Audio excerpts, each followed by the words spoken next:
പാലക്കാട് തെരഞ്ഞെടുപ്പിന്റെ അവസാന ലാപ്പിലേക്ക് കടക്കുകയാണ്. KPCC അധ്യക്ഷൻ കെ സുധാകരൻ നമ്മോടൊപ്പം ചേരുന്നുണ്ട്. എന്താണ് അവസാന ലാപ്പിലേക്ക് എത്തുമ്പോൾ ഒരു ആവേശം ഇരട്ടിയാവുകയാണോ?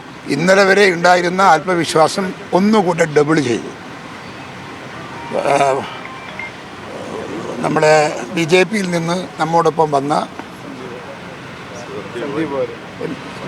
സന്ദീപ് വാര്യർ നമുക്ക് ഒരിത്തിരി വെയിറ്റ് പകർന്നിട്ടുണ്ട് സ്വാഭാവികമായി.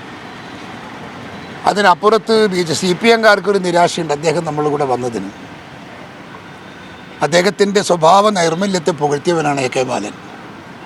ആ AK ബാലൻ ഇന്ന് പറയുന്നത് അദ്ദേഹത്തെ തള്ളിയിട്ടാണ്.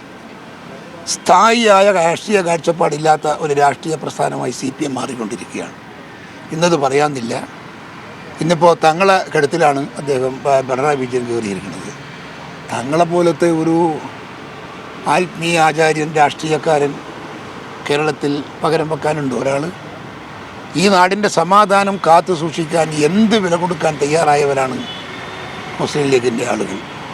ബാബരി മസ്ജിദ് തകർന്നപ്പോൾ ഇന്ത്യയിലെ എല്ലാ സംസ്ഥാനങ്ങളിലും അമ്പലങ്ങൾക്ക് നേരെ പ്രശ്നങ്ങളുണ്ടായിട്ടുണ്ട്.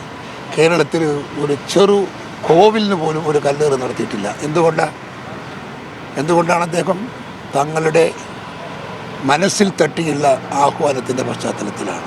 ഒരു മുസ്ലിമും തങ്ങൾക്കെതിരെ മുഖ്യമന്ത്രി ഇന്നലെ ഒരു പരാമർശമൊക്കെ നടത്തിയിരുന്നു. അത് ശരിയായിരുന്നു? അത് ശരിയായില്ല. അദ്ദേഹത്തിന്, ഞാനതാ പറഞ്ഞത്, അദ്ദേഹത്തിൻ്റെ ഒരു മഹത്വം മനസ്സിലാക്കാൻ സാധിക്കാത്ത ഒരു ക്രൂരനായ മനസ്സിന് മാത്രമേ അത് പറയാൻ പറ്റൂ. പിന്നെ അദ്ദേഹത്തിന് മനസ്സില്ലല്ലോ. അദ്ദേഹത്തിൻ്റെ മനസ്സ് എന്ന് പറയുന്നത് ക്രൂരതയുടെ പര്യായമാണ്. അദ്ദേഹത്തിന് മനുഷ്യത്വമൊന്നുമില്ല, ദയയുമില്ല. കൂടെ ബോഡി ഗാർഡായി 25 കൊല്ലം നടന്ന ഒരുത്തനെ നേരൊരു സംശയം വന്നപ്പോൾ പിള്ളേരെ ഇട്ടിട്ട് വെട്ടിക്കൊന്ന ക്രൂരരായ മനുഷ്യൻ. ആ പഞ്ചായത്തിൽ അന്ന് ആ ബോഡി കാണാൻ ഒരാളോട് പോകാൻ പാടില്ലെന്ന് നിരോധിച്ച മനസ്സ്. ക്രൂരത മാത്രമാണ്, നിഷ്ഠൂരത മാത്രമാണ് അദ്ദേഹത്തിൻ്റെ മനസ്സിൻ്റെ അകത്ത് മുഴുവൻ. മനുഷ്യ സ്നേഹമെന്ന് പറയുന്ന ഒന്നില്ല. മനുഷ്യസ്നേഹം ഉണ്ടായിരുന്നുവെങ്കിൽ ഒരു മുഖ്യമന്ത്രി എന്ന നിലക്ക് ജനങ്ങൾക്ക് വേണ്ടുന്ന ഒരുപാട് പ്രശ്നങ്ങളുണ്ട് നമ്മുടെ മുമ്പിൽ. കേരളത്തിൽ ഒന്നുണ്ടാക്കിയിട്ടുണ്ടോ? ഈ 8 വർഷത്തിലിടക്ക് ഒരു നേട്ടം അദ്ദേഹത്തിൻ്റെ ഓർമ്മ നിൽക്കുന്ന, ഉമ്മൻചാണ്ടിയുടെ ഓർമ്മ നിൽക്കുന്ന, പിന്നെ കെ കരുണാകരൻ്റെ ഓർമ്മ നിൽക്കുന്ന, ഞങ്ങൾ ഉണ്ടാക്കിയതുപോലുള്ള എന്തെങ്കിലും ഒരു സംഭവം ഈ കേരളത്തിൽ ചൂണ്ടിക്കാണിക്കാൻ നിങ്ങൾക്കുണ്ടോ? പണം ഉണ്ടാക്കാൻ അദ്ദേഹത്തിന് ഒരു മടിയുണ്ടായിട്ടില്ലല്ലോ. നാണം കെട്ടും നെറികെട്ടിട്ടും പണമുണ്ടാക്കിയില്ലേ? ആ പണം ഉണ്ടാക്കിയത് സേവ് ചെയ്യാൻ BJPയുമായി അന്തർധാരയിൽ പോയ ആളാണ് ഇപ്പോൾ BJPയെ വിമർശിക്കുന്നത്. ആ തണലിലാണ് അദ്ദേഹം ഈ കള്ളപ്പണം മുഴുവൻ ഉണ്ടാക്കിയത്. ദുബായിൽ നിന്ന് കൊണ്ടുവന്ന സ്വർണവും ഡോളറും സ്വപ്ന സുരേഷ് എല്ലാവരുടെയും നിങ്ങൾ മാധ്യമങ്ങളെയൊക്കെ കണ്ട് രേഖ കൊണ്ടാന്ന് കാണിച്ച് സംസാരിച്ചില്ലേ? സത്യസന്ധമായി അവരാണ് കൊണ്ടുവന്നത്, അവരാണ് ആ പാത്രമെടുത്ത് പിണറായി വിജയൻ്റെ വീട്ടിൽ കൊണ്ടുപോയെന്നൊക്കെ അവർ പറഞ്ഞില്ലേ? എന്തേ BJPയുടെ നേതൃത്വത്തിലുള്ള സൈന്യങ്ങളൊന്നും കേസെടുക്കാൻ വന്നില്ല? തമ്മിൽ സഖ്യല്ലേ? എന്തുകൊണ്ടാണ് സുരേന്ദ്രൻ ഇപ്പോൾ ഇറങ്ങി നടക്കുന്നത്? സുരേന്ദ്രൻ പിണറായി വിജയൻ്റെ ഔദാര്യം കൊണ്ടല്ലേ അദ്ദേഹം? അത് മ്യൂച്വൽ അണ്ടർസ്റ്റാൻഡിംഗ് ആണ്. ആ അണ്ടർസ്റ്റാൻഡിങ്ങിൽ നിന്നുകൊണ്ടാണ് ഞങ്ങളെ വിലയിരുന്നത്. ഞങ്ങൾ തറവാടികളാണ്, ഞങ്ങൾ ഇന്ത്യ ഉണ്ടാക്കിയവരാ, ഇന്ത്യയെ കണ്ടെത്തിയവരാ ഇന്ത്യൻ കോൺഗ്രസ്. ആ ഇന്ത്യൻ കോൺഗ്രസ്സിന് ഇവൻ്റെ ഒന്നും ഷീട്ട് വേണ്ട, ഇവൻ്റെ ഒന്നും സപ്പോർട്ടും വേണ്ട, ഇവൻ്റെ ഒന്നും പിന്തുണയും വേണ്ട, ഇവൻ്റെ ഒന്നും നല്ല അഭിപ്രായവും വേണ്ട. ജനം നമ്മോടൊപ്പമുണ്ട് അന്നും ഇന്നും എന്നും. ഈ തെരഞ്ഞെടുപ്പിലെ ഒരു ഭയമാണോ മുഖ്യമന്ത്രിയെ കൊണ്ട് ഇങ്ങനെയൊക്കെ പറയിപ്പിക്കുന്നത്? സ്വാഭാവികം. വരാൻ പോകുന്ന തെരഞ്ഞെടുപ്പിൻ്റെ മുന്നോടിയല്ലേ ഇതൊക്കെ?